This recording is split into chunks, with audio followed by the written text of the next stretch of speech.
Hello student, welcome to eco with Shivam sir, जहाँ पढ़ते हैं आप इकोनॉमिक्स बहुत ही अलग अंदाज में। तो कैसे हैं आप सब? मैं आशा करता हूँ आप सब अच्छे होंगे। आज का जो हमारा टॉपिक है वो है दादा भाई नौरोजी। ये हमारा बीए थर्ड सेमेस्टर के पेपर से है, जिस पेपर का नाम है हिस्ट्री ऑफ इकोनॉमिक थॉट्स। तो आज हमारा जो टॉपिक है वो है दादा भाई नौरोजी।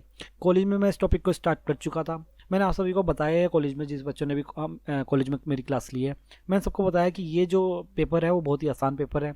इसमें ज़्यादा थ्योरेटिकल पार्ट है, तो ये बड़ा ही ईजिली आप कर लोगे और इजीली से किया भी जाता है। अब कुछ चीज़ें ऐसी है कि इस टॉपिक में भी आपको समझनी तो पड़ेगी, तो उसी चीज़ को हम धीरे धीरे समझते जाएंगे और मैंने बताया कैसे लिखना है आपको, और यहाँ पर हम उसको भी थोड़ा देखेंगे। चलिए आज स्टार्ट करते हैं। तो दादा भाई नौरोजी का जन्म, सबसे पहले तो हम थोड़ी सी उनकी जीवनी लिख लेते हैं कि दादा भाई नौरोजी का जन्म जो हुआ वो 4 सितंबर में हुआ था, 1825 में हुआ था, जो कि बम्बई में एक पारसी परिवार में हुआ था। अब यहाँ पर जो मैंने ये मुंबई लिख दिया, इसको चेंज कर बम्बई ज़रूर कर लेना। क्यों कर लेना? क्योंकि देखो उस टाइम बम्बई बोला जाता था, मुंबई नहीं बोला था। तो ये उस टाइम की बात है, तो इसे बम्बई लिखना ज़्यादा अच्छा रहेगा। तो इनका जो जन्म हुआ वो एक पारसी परिवार में हुआ था। इनके पिता का जो स्वर्गवास हो गया था वो बचपन में ही हो गया था, जब ये 10 साल के थे। तो आप अगर देखोगे तो कई जगह, काफ़ी जगह पे आपको लिखा हुआ दिख जाएगा कि ये 10 साल के थे जब इनका फादर का देहांत हो गया था। ठीक है। नौरोजी की जो प्रारंभिक शिक्षा थी, मैंने बताया था आपको पहले, एक पैरे में आप नॉर्मली दे देंगे कि उनका जन्म कहाँ हुआ, उनके फादर क्या थे, वो सारी चीज़ें। उसके बाद एक दूसरा पैरा बनाएंगे जिसमें हम बताएंगे कि उनकी शिक्षा कैसी रही है। तो देखते हैं शिक्षा किस प्रकार की थी। नौरोजी की जो प्रारंभिक शिक्षा थी वो हमारे निःशुल्क हुई थी, जो कि क्या था, नेटिव एजुकेशन सोसाइटी द्वारा एक स्थापित स्कूल था बम्बई में, वहाँ पर हुई थी। और इनकी जो उच्च शिक्षा मतलब हायर एजुकेशन थी वो एल्फिस्टन कॉलेज में हुई थी। और इनको एक प्रोफेसर थे ओल्वो, उन्होंने इनको एक चीज़ कही थी, मतलब एक वर्ड कहा था जो कहते थे भारत की आशा। तो मतलब एक प्रोफेसर थे ओल्वो, जिन्होंने इन्हें क्या बुलाया था, भारत की आशा बुलाया था। ठीक है। तो एक अच्छा क्वेश्चन बनता है ऑब्जेक्टिव के लिए कि किस प्रोफेसर ने भारत की आशा कहा था, या फिर ये पूछा सकता है कि किसी कॉलेज के प्रोफेसर ने किसको भारत की आशा कहा था। तो किसको कहा था? दादा भाई नौरोजी को कहा था। दादा भाई नौरोजी हमारे इंडिया के, हमारे भारत के प्रथम मैथ्स के प्रोफेसर रहे हैं। मतलब कि ये प्रथम प्रोफेसर थे जो कि नियुक्त हुए थे पूरे देश में। ठीक है, पूरे भारत के। ठीक है। यह प्रथम भारतीय भी थे जो कि इंग्लैंड के लिए संसद के सदस्य चुने गए थे, जो भारत के लिए थे पर लेकिन इंग्लैंड में थे। ठीक है। तो इंग्लैंड में भारत के लिए संसद के सदस्य चुने गए थे, ये पहले व्यक्ति थे। और साथ ही ये जो थे प्रथम भारतीय भी थे जो कि राजकीय वित्त आयोग, क्या चीज़, राजकीय वित्त आयोग के सदस्य भी नियुक्त किए गए थे। तो अगर दादा भाई नौरोजी की बात करें तो दादा भाई नौरोजी ने प्रथम बहुत सारे काम किए, मतलब जो पहली बार, तो पहला तो एक यही हो गया कि ये प्रोफेसर थे, मैथ्स के प्रोफेसर, फर्स्ट प्रोफेसर थे ये। और दूसरा, इन्हें संसद के सदस्य चुना गया था इंग्लैंड में भारत के लिए, जो पहली बार ही था। और तीसरा ये था कि ये प्रथम भारतीय थे जो कि राजकीय वित्त आयोग के सदस्य नियुक्त किए गए थे। तो ये बहुत सारे पॉइंट्स हैं जो कि ऑब्जेक्टिव लिए बहुत अच्छे हो जाते हैं। इन्होंने ही भारत के लिए स्वय शासन, मतलब कि एक मांग की थी कि भाई शासन जो होना चाहिए वो खुद का होना चाहिए। मतलब कि ये अंग्रेज जो हम पर राज कर रहे हैं, इस चीज़ को हटाने की इन्होंने बात की थी। और आपने सुना भी है, मैंने कॉलेज में बताया था कि इन्होंने, ये बहुत ही ज़्यादा वो माने जाते हैं कि इन्होंने ही जो स्वतंत्रता संग्राम थे, तो ये उसके बहुत ही सूत्रधार में इन्हें गिना जाता है। आगे देखते हैं। ये कुछ पॉइंट्स हैं बहुत सारे जो मैं आपको आगे भी बताता हूँ, और मैंने कॉलेज में भी बहुत सारे बताए थे। ठीक है। और क्या क्या चीज़ें थी जो आपका सन 1856 में लंदन के कॉलेज में इन्हें एक अध्यापक की नियुक्ति मिली थी, मतलब कि एक टीचर बने थे। और 10 साल उसी स्कूल में इन्होंने कार्य किया था। और इन्होंने लंदन में एक सोसाइटी का भी स्थापना की थी, जो कि थी लंदन इंडियन सोसाइटी। क्या थी? London Indian society. और ये सोसाइटी पता है क्या कार्य करती थी? ये सोसाइटी लोगों को बताती थी कि इंडिया में क्या चल रहा है, या इंडिया के लिए जागरूक करती थी कि इंडिया के लिए जागरूक हो, कि उनकी समस्याओं को समझो, इसके लिए जागरूक करती थी। ये मैंने इंग्लिश में लिख दिया है इंग्लिश वालों के लिए। इंग्लिश वालों के लिए मैं एक चीज़ बता दूं पहले, मैंने शुरुआत में नोट्स ऐसे ही बना रहा था मैं कि हिंदी इंग्लिश में, पर लेकिन बहुत समय लग रहा था उस चीज़ में। तो मैंने सोचा कि इंग्लिश वाले आप समझ लेना, मैं समझाऊंगा, बहुत ही सिंपल सी बात है क्योंकि कहानियाँ ही हैं और कहानियाँ सुनकर आपको याद ही हो जाएगी। तो मैं यहाँ पर वो कहानी सी सुना दूंगा आपको, कहानी सी बता दूंगा और इंग्लिश के जो नोट्स हैं वो आपको एक ग्रुप में सेंड कर दूंगा, ठीक है। अभी एक दो बच्चों के मेरे पास मैसेज आया था कि इंग्लिश की बुक नहीं मिल रही, तो मेरे पास कुछ बुक्स के फ़ोटोज़ वगैरह कुछ पीडीएफ रखी हुई है, तो मैं वो पीडीएफ भी भेज दूंगा और जो अपने नोट्स हैं, जो अलग से अपने नोट्स हैं वो भी भेज दूंगा इंग्लिश वाले, ठीक है। आगे चलते हैं। नौरोजी भारतीय राष्ट्रीय कांग्रेस के स्थापकों में मतलब कि संस्थापकों में से एक थे, ठीक है। और इन्होंने राष्ट्रीय, मैंने वही बात कही कि राष्ट्रीय आंदोलन के सूत्रधारों में से एक माने जाते हैं, ठीक है। इनको ही मानते हैं कि इन्होंने ही जो राष्ट्रीय आंदोलन था उसको एक अलग ही पहचान दी, ठीक है। और सबसे मेन चीज़ जो याद रखने की है वो 1901 में प्रकाशित इनकी बुक की है। इन्होंने एक बुक लिखी थी जो कि है poverty and un British rule in India. मैंने इससे पहले आपको कौटिल्य और डॉक्टर भीमराव अम्बेडकर पढ़ाया था और उसमें भी मैंने इस बारे में बहुत बात की थी कि जो ब्रिटिश रूल थे वो हमारे लिए ख़राब थे, मतलब कि ब्रिटिश रूल जितने भी थे वो हमारे कल्याण के लिए नहीं थे, हमारा नुकसान करने के लिए थे। तो इन्होंने भी एक बुक लिखी पॉवर्टी मतलब गरीबी और अन ब्रिटिश रूल, जो ब्रिटिश रूल है उनके खिलाफ, ठीक है। इनका एक महत्वपूर्ण बुक है ये, तो ये बात आप याद रखना। ये बुक का नाम कोई भी बच्चा नहीं भूलेगा और ये कब लिखी गई, 1901 में लिखी गई, ठीक है। सन 1916 में मुंबई विश्वविद्यालय ने इनको डॉक्टर ऑफ लॉ की उपाधि दी। कितने में, 1916 में इन्हें विश्वविद्यालय ने, मुंबई के विश्वविद्यालय ने डॉक्टर ऑफ लॉ की उपाधि प्राप्त की, प्रदान की। इन्होंने एक थ्योरी दी थी जिसे हिंदी में क्या कहते हैं, निर्गम अथवा प्रवाह का सिद्धांत कहते हैं और इंग्लिश में क्या कहते हैं, ड्रेन थ्योरी कहते हैं। मोस्ट इंपोर्टेंट इनकी एक पॉइंट है ये। देखो इनका जितना भी इकोनॉमिकल थॉट है ना वो इसी के इर्द गिर्द घूमता है। किसके इर्द गिर्द घूमता है, ड्रेन थ्योरी के। इसको हम आगे जानेंगे कि ड्रेन थ्योरी होती क्या क्या है, ठीक है। और एक और मेन पॉइंट है कि देशवासियों ने इन्हें प्रेम से इन्हें जो बुलाते थे वो बुलाते थे भारत का पितामह, grand old man of India, ठीक है। ये भी एक मेन पॉइंट है। मैंने आपको बताया ही था कि इसमें जो मेन पॉइंट्स है वो आपको बहुत ज़रूरी है, क्योंकि देखिए लिख तो कोई बच्चा भी देगा, लिख बहुत कुछ देगा कोई बच्चा, लेकिन अगर मेन पॉइंट्स जैसे कि कौन सा कॉलेज था, इनको क्या बुलाते थे लोग बाग, इन्होंने क्या थ्योरी दी, इन्होंने क्या बुक दी, कौन से सन में बुक दी, ये जो पॉइंट्स होते हैं ये बहुत ज़रूरी होते हैं। इनको किसी ने क्या बुलाया, ये सबसे पहले क्या बने, मतलब जैसे सबसे पहले प्रोफेसर थे ये, तो ये जो पॉइंट्स हैं सारे सारे बहुत ज़रूरी होते हैं। जब आप इसको अपने आंसर में लिखोगे तो ही आपका आंसर थोड़ा सा अच्छा दिखेगा, वरना तो सभी के जैसा आंसर दिखेगा और सब पता नहीं क्या क्या लिखते रहते हैं, आप लोगों को पता ही है, आप लिखते ही हो, ठीक है। अब दादा भाई नौरोजी के हम आर्थिक विचारों को देख लेते हैं कि उनके आर्थिक विचार किस किस प्रकार के थे। जो मेन आर्थिक विचार थे वो सबसे पहला विचार था गरीबी की समस्या पर, कि गरीबी जो है वो बहुत ज़्यादा बढ़ती जा रही है और उसी पर इन्होंने बुक लिखी है poverty and un British rule in India. तो पॉवर्टी मतलब गरीबी के बारे में इन्होंने बहुत ही डीपली विचार किया कि गरीबी किस प्रकार बढ़ रही है, क्या है। और दूसरा था प्रवाह का सिद्धांत, ड्रेन थ्योरी, जो कि मोस्ट इंपोर्टेंट है। ड्रेन थ्योरी के आगे पीछे ही इनका पूरा आर्थिक विचार घूमता है। और उसके बाद था निर्धनता के कारण, कि निर्धनता क्यों होती जा रही है, उसके क्या क्या कारण है, उसके बारे में उन्होंने चर्चा की। उसके बाद इन्होंने चर्चा की कि ब्रिटिश प्रशासन की आलोचना, कि जो ब्रिटिश प्रशासन है, मतलब सिंपल सी बात है, un British rule in India, मतलब ब्रिटिश रूल के आलोचना की कि जितने भी ब्रिटिश रूल है वो बेकार है, वो हमारे अच्छे के लिए नहीं है, वो हमारे बुरे के लिए है, ठीक है। ब्रिटिश रूल की बात करी। और उसके बाद आता है भारत की राष्ट्रीय आय। भारत की राष्ट्रीय आय के बारे में भी इन्होंने एक बहुत ही अच्छी चीज़ बताई थी, उसे भी हम देखेंगे। सबसे पहले हम बात कर लेते हैं, थोड़ी थोड़ी बात कर लेते हैं कि क्या क्या है। सबसे पहले बात होती है गरीबी की समस्या। अब गरीबी की समस्या जो प्रकार है, तो इन्होंने बताया कि गरीबी बढ़ती जा रही है और गरीबी किस प्रकार बढ़ रही है, इन्होंने अपनी आंखों से देखी गरीबी को। और इन्होंने बताया कि भाई ये जो भारत में फैलती गरीबी है ये किस कारण है, ये अंग्रेजों की गुलामी की वजह से है। मतलब कि अंग्रेज हम पे गुलामी करते हैं, अंग्रेज हम पर क्या कर रहे हैं, गुलामी कर रहे हैं, इसी कारण हम गरीब होते जा रहे हैं।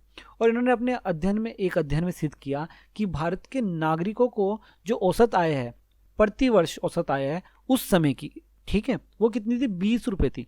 तो प्रति वर्ष जो आय थी, औसत आय, वो 20 रुपये थी नागरिक की, भारत के नागरिक की। पर जबकि उसको कितना खर्चा करना होता था, मतलब कि उसका जो खर्च था वो था आपका 34 रुपये प्रति वर्ष, मतलब 34 रुपीज़ प्रति वर्ष। मतलब सिंपल सी बात है कि वो 20 रुपये तो प्रति वर्ष कमा पा रहा है उसकी औसत आय में, और उसे औसत आय में जो खर्चा हो रहा है उसका प्रति वर्ष, औसत खर्चा जो हो रहा है वो उसका 34 रुपये प्रति वर्ष हो रहा है। तो सिंपल सी बात है, उसको क्या है, घाटा है, मतलब नुकसान है, और अगर ऐसा रहेगा तो गरीबी तो होगी होगी।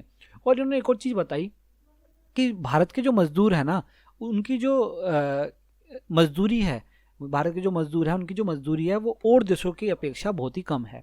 उन्होंने फिर एक एग्जांपल भी दिया था इसमें, और एग्जांपल मैंने कहाँ पर लिखा है, यहीं लिखा था कहीं, ये रहा नीचे लिखा है कि इन्होंने एक एग्जांपल लिया था कि 1871 से 1872 में बम्बई जैसे औद्योगिकरण, भाई बम्बई जो है आपका, मुंबई जो है वो थोड़ा सा इंडस्ट्रियल एरिया माना जाता है, मतलब इंडस्ट्रियल नगर में से आता है। तो इन्होंने कहा कि 1871 में और 1872 में जो औद्योगिकरण नगर है बम्बई, उसमें लोक निर्माण विभाग में जो मजदूरी थी वो 5 आना थी। कितना थी? 5 आना प्रति दिन, और महिलाओं के लिए 3 आना प्रति दिन, और बच्चों के लिए 2 आना और 4 पाई प्रतिदिन थी। कितना? 2 आना 4 पाई। अब नौरोजी ने इस गरीबी के मुख्य कारण क्या क्या बताए थे, ये मैंने कॉलेज में एक बताया था, बेकारी। कॉलेज सबसे इसमें जब मैं पढ़ा रहा था तो मैंने यही चीज़ कही थी कि बेकारी क्या होती है। तो इन्होंने बेकारी को कहा, बेकारी का मतलब इनसे था कि जो लोग पढ़े लिखे हैं और वो कुछ करना नहीं चाहते तो वो बेकारी हो जाता है। ठीक है, बेकार व्यक्ति वो नहीं है जो कोई काम करना नहीं चाहता। ठीक है, बेकार व्यक्ति का मतलब है ये, अगर जैसे मान लीजिए मैं कोई एग्जांपल दे रहा था मैं कॉलेज में भी, कि मान लीजिए ऐसा है कोई जो सिर्फ 8th क्लास तक पढ़ा हुआ है।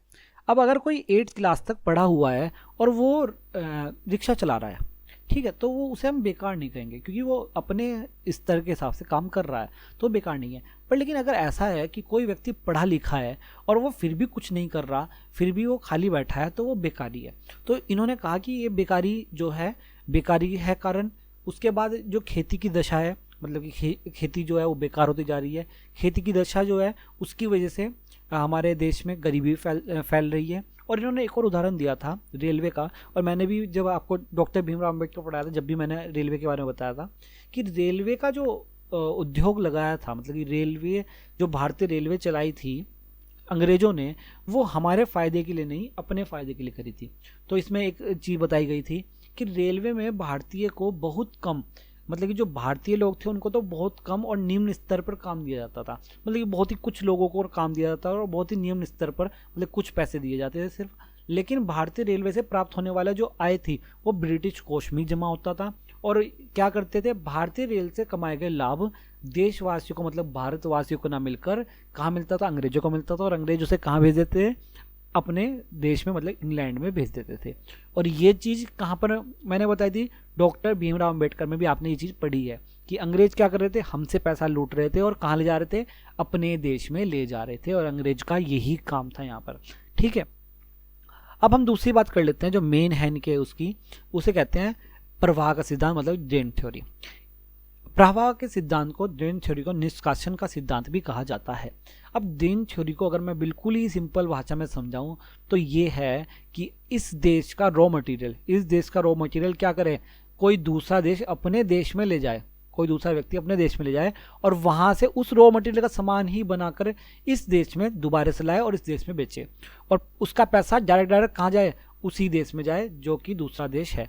तो अंग्रेज क्या कर रहे थे? अंग्रेज आए यहाँ पर, अंग्रेज ने देखा यहाँ पर तो बहुत रॉ मटेरियल है, अंग्रेज उस रॉ मटेरियल को उठाकर कहाँ ले गए? अपने देश में ले गए, और उससे ही सामान बनाकर वापस आकर हमारे देश में बेचा और व्यापार किया। ये अंग्रेजों का काम था। तो ड्रेन थ्योरी क्या थी कि जब किसी भी देश से उद्योगों में या करारोपण से बहुत सारा पैसा कहाँ ले जाए? अपने देश में ले जाए। मतलब कि बहुत सारा पैसा कोई भी व्यक्ति, कोई भी उद्योग या कोई भी कुछ भी, मान लीजिए कोई भी व्यक्ति क्या करे? बहुत सारा पैसा कहाँ ले जाए? अपने देश में ले जाए, या दूसरे, मतलब कि इस देश से दूसरे देश में चला जाए। तो इसे पढ़ लेते हैं थोड़ा सा। क्या है प्रवाह का सिद्धांत? उसी पुस्तक के केंद्र बिंदु, इनका एक केंद्र बिंदु था प्रवाह का सिद्धांत। उनके अनुसार देश के नागरिकों तथा उद्योग धंधों पर भारी करारोपण करके, मतलब कि वही टैक्सेशन लगाकर क्या किया जाए कि जो आय प्राप्त हो सकती थी उसे इंग्लैंड भेज दे। मतलब कि भारत से पैसा लिया, भारत का पैसा भारत से ही लिया और कहाँ भेज दिया, इंग्लैंड में भेज दिया। मैंने एक एग्जांपल भी दिया था, याद हो आपको, मंदिर वाला, ठीक है। तो वही चीज़ है कि पैसा यहीं से लिया और भेज दिया। जैसे कि मैंने बताया था कि क्या करते थे कि एक राज्य है, राज्य में से क्या लिया, सोने के सिक्के बनवाए और उसे टैक्स के साथ धीरे धीरे अपने पास रख लिया। नौरोजी ने एक अनुमान भी लगाया था कि सन 1900 तक भारत की आय में से 200 लाख पाउंड, कितने, 200 लाख पाउंड से भी अधिक धन भारत से बाहर जा चुका है। मतलब कि भारत से ड्रेन हो चुका है। मतलब कि धन का भारत से बाहर जाना, दूसरे देश में जाना, रॉ मटेरियल का भारत से दूसरे देश में जाना, यही क्या कहलाती थी, यही हमारी ड्रेन थ्योरी कहलाती थी। ठीक है, मोस्ट इंपोर्टेंट है, अलग से ही पूछा जाता है कई बार क्वेश्चन, और आपके जो प्रीवियस ईयर है उसमें ये आया भी हुआ है। तो ड्रेन थ्योरी क्या थी कि एक देश से रॉ मटेरियल या बहुत सारा पैसा दूसरे देश में जाना ड्रेन थ्योरी कहलाती थी। सिंपल सी बात। ऐसी दशा में भारत की आर्थिक दृष्टि से भारत खोखला होता जाता, मतलब कि ऐसी दिशा में खोखला होता चलाएगा। और ये जो नौरोजी जी ने बताया, नौरोजी ने इस चीज़ को बताया दो प्रकार से कि ये दो प्रकार की हानियाँ करता है। मतलब कि ये हमारे देश से पैसा बाहर जाना, हमारे देश से पैसा कहाँ जाना, बाहर के देशों में जाना, ये दो प्रकार की करता है। एक तो क्या करता है, एक तो पूंजी की निरंतर कमी करता है। पूंजी की निरंतर कमी का मतलब है जो कैपिटल है वो हमारा क्या हो जाएगा, कम हो जाएगा। और दूसरा इन्होंने बताया, दूसरा क्या बताया कि उद्योगों का विकास ना होना। अब सिंपल सी बात है, ये अंग्रेज क्या कर रहे हैं, यहाँ पर अपना व्यापारी तो कर रहे हैं, मतलब कि हमारा ही सामान लेके हमको ही बेचकर पैसा अपने देश में ले जा रहे हैं। तो जब हमारा ही रॉ मटेरियल चला जाएगा, हमारा ही रॉ मटेरियल चला जाएगा तो हम तो कुछ बना नहीं पाएंगे। तो हम नहीं बना पाएंगे तो उद्योग हम लगा नहीं पाएंगे, मतलब उद्योगों का विकास भी नहीं हो रहा और हमारी पूंजी भी क्या हो रही है, धीरे धीरे खत्म हो रही है। इन्होंने दो प्रकार से बताया। इसको ही आप एक्सप्लेन कर सकते हो, बुक में बहुत सारी चीज़ें दे रखी होगी आपके, तो उसी प्रकार से आप लिख सकते हो। तीसरी चीज़ क्या थी, निर्धनता का कारण। निर्धनता का क्या क्या कारण था भाई, निर्धनता का कारण यही तो था कि क्या कर रहे हैं जो हमारे ये जो अंग्रेज हैं, ये क्या कर रहे हैं कि भारत से भारत की पूंजी लेकर, भारत के ही कैपिटल लेकर क्या कर रहे हैं, इंग्लैंड को भेज देती है। तो ये अंग्रेज क्या कर रहे हैं, अंग्रेज काम तो भारत में करते हैं, आय भी यहीं से प्राप्त करते हैं, और आय का बचा हुआ हिस्सा या अपनी आय इंग्लैंड में भेज देते हैं। भारत का रुपया भारत में खर्च नहीं हो पाता, जिससे कि भारत दिन पर दिन खोखला होता जा रहा है। सिंपल सी बात है कि भाई हमारा पैसा, अब देखो हमसे टैक्स लिया जाता है, रोड टैक्स लिया जाता है, बहुत सारे अलग अलग टैक्स लिए जाते हैं। वो जो टैक्स लिया गया है वो टैक्स क्या होता है, हमारे ही किस में आता है, हमारे ही यूज़ के लिए आता है। भाई रोड टैक्स लिया तो क्या बनेगी, रोड्स बनेगी। हाउस टैक्स लिया तो क्या बनेगा, उसके हाउस बनेंगे। तो जो जिस चीज़ के टैक्स लिया जाएगा उसका टैक्स का यूज़ होगा हमारे ही कल्याण के लिए। मैंने कॉलेज में भी समझाया था आप लोगों को, पर लेकिन ये ऐसा नहीं कर रहे थे। ये हमसे टैक्स लेते थे और टैक्स लेके क्या करते थे, टैक्स लेकर उसे क्या भेज देते थे, अपने देश में भेज देते थे। और हमारा पैसा हमारे देश से कहाँ जा रहा था, बाहर जा रहा था, और बाहर जाता रहेगा। देखो जब भी कैपिटल बाहर जाता रहेगा, हमारे देश से बाहर जाता रहेगा और आएगा कुछ नहीं, तो सिंपल सी बात है हमारा जो इकोनॉमिकल स्ट्रक्चर है वो बहुत ज़्यादा खराब हो जाएगा। यही प्रकार था कि निर्धनता बढ़ती जा रही थी। उसके बाद एक दो और है, ब्रिटिश, एक दो और पॉइंट से मैंने लिखवाए, तो मैंने उसे यहाँ पे एक्सप्लेन नहीं करी थी कि बहुत ही सिंपल से थे, आप बुक से भी लिख सकते हो, और मैं समझा देता हूँ यहाँ पर। ब्रिटिश प्रशासन की आलोचना, ब्रिटिश प्रशासन की आलोचना इन्होंने किस प्रकार की कि भाई इन्होंने सीधी सी बात करी कि ब्रिटिश जो भी लोग हैं वो क्या कर रहे हैं, जैसे कि उन्होंने ईस्ट इंडिया कंपनी थी, वो ये कहकर इन्होंने आलोचना की भाई कि ये क्या कर रहे हैं, व्यापार कर रहे हैं यहाँ, और व्यापार का क्या कर रहे हैं, व्यापार से हमें लूट रहे हैं, क्योंकि ये हमारा ही सामान हमको ही बेच रहे हैं। बस क्या करते हैं, रॉ मटेरियल ले जाते हैं और रॉ मटेरियल ले जाकर हमको ही वापस लाकर दे देते हैं उसे बनाकर। इसकी वजह से हमारी जो पूंजी, हमारा जो पैसा है वो हमारे देश से बाहर जा रहा है, मतलब ड्रेन्ड हो रहा है। तो इनकी जो पूरी बात है ना, देखो आप अगर जितना भी मैंने पढ़ाया है इन सब में वही बात है कि अंग्रेज हमारा पैसा क्या कर रहे हैं, हमें गुलामी कर रहे हैं, मतलब कि हमारी गुलामी कर रहे हैं, हमारा रॉ मटेरियल ले जा रहे हैं, हमें हमारा पैसा सारा ये ले जा रहे हैं, हमको लूट रहे हैं। सिंपल सी बात ये थी। तो ये इन्होंने यही करके इसकी आलोचना करी कि, और इन्होंने यही जो अपनी बुक थी इनकी un British rule in India, तो इन्होंने यही कहा कि जो ब्रिटिश रूल है उसको इंडिया में हम नहीं चलने देंगे। तो इन्होंने इस आलोचना में यही सारी बातें कही है कि अंग्रेजों के जो रूल हैं वो अब हम नहीं चलने देंगे, हम आज़ादी लेंगे। और इसीलिए इन्होंने क्या करा भाई, आंदोलन करे, राष्ट्रीय आंदोलन के। इसलिए इनको सूत्रधारों में से एक माना जाता है कि इन्होंने पूरे खुले रूप से ब्रिटिश प्रशासन का क्या किया, विरोध किया। ठीक है, ये आपके क्या हो गया, ब्रिटिश प्रशासन का विरोध हो गया। अब भारत की राष्ट्रीय मतलब आपकी भारत की राष्ट्रीय आय के बारे में बात करें तो जो भारत की राष्ट्रीय आय थी वो उसमें इन्होंने यहाँ पर भी बताया गरीबी के अंदर कि भारत की जो औसत राष्ट्रीय आय है वो कितने रुपए है, 20 रुपए है। वो कितना रुपए है, 20 रुपए प्रति वर्ष। पर उन्हें जो खर्चा है उनका, भारत में जो व्यक्ति है उनका जो खर्चा है प्रति वर्ष वो 34 रुपये प्रति वर्ष है, और आय कितनी है, 20 रुपये प्रति वर्ष। तो इन्होंने बताया कि भारत की जो आय है वो क्या होती जा रही है, वो कम होती जा रही है। क्या होती जा रही है, कम होती जा रही है। और ऐसे ही चलता रहा तो भारत के लोग हैं वो क्या हो जाएंगे, गरीब हो जाएंगे। और एक और चीज़ है जो इसमें मेन पॉइंट है कि उस समय जो आपका 1900 के आसपास जो समय था, उस समय जो आपका क्या कहते हैं राष्ट्रीय आय थी ना, वो उसके जो आंकड़े आते थे वो आते थे द इंडियन इकोनॉमिस्ट में प्रकाशित होते थे। किस में होते थे, लिख लेना, द इंडियन इकोनॉमिस्ट में प्रकाशित होते थे वो आंकड़े। और उन आंकड़ों में यही सब कुछ बताया गया था कि 1870 के आसपास कितने रुपए थी हमारी प्रतिवर्ष आय, 20 रुपये थी, और हमारा जो खर्चा था वो 34 रुपये प्रतिवर्ष था। तो यही सारी चीज़ बताई गई है। और यही बताया गया कि भारत का जो जीवन स्तर है वो निरंतर गिरता जा रहा था, और अगर इसी प्रकार चलता रहा और हम अंग्रेजों के गुलाम बने रहे तो क्या होगा, भारत की राष्ट्रीय आय बहुत ज़्यादा कम हो जाएगी और हमारी हालत बहुत ज़्यादा ख़राब हो जाएगी। गरीबी आएगी, निर्धनता आएगी, निर्धनता बनी रहेगी, गरीबी बनी रहेगी, और क्या होगा कि ड्रेन होता रहेगा, तो हमारा देश क्या हो जाएगा, बिल्कुल खोखला होता चला जाएगा। और यही थे हमारे डॉक्टर कह रहा हूँ, यही थे हमारे किनकी, दादा भाई नौरोजी के आर्थिक विचार। आर्थिक विचारों में उन्होंने बताया कि हमारा पैसा देश से बाहर नहीं जाना चाहिए। अगर देश से बाहर जाएगा तो क्या होगा, हमारा देश खोखला हो जाएगा। और यही सारी चीज़ें अंग्रेजों के लिए, तो मेन इनकी क्या थी, गरीबी पर पॉइंट था, अन ब्रिटिश रूल पर पॉइंट था। तो इसको आप बहुत ही अच्छे से समझा सकते हो, बहुत ही आसान था। ठीक है, तो ये हमारा एक टॉपिक था दादा भाई नौरोजी। कल को हम पढ़ते हैं दूसरा टॉपिक, देखेंगे कि सिलेबस में कौन सा दूसरा टॉपिक है, फिर हम उसको देखेंगे। ठीक है, अब मिलते हैं हम नेक्स्ट वीडियो में। जब तक पढ़ते रहिए और हमसे जुड़े रहिए। धन्यवाद।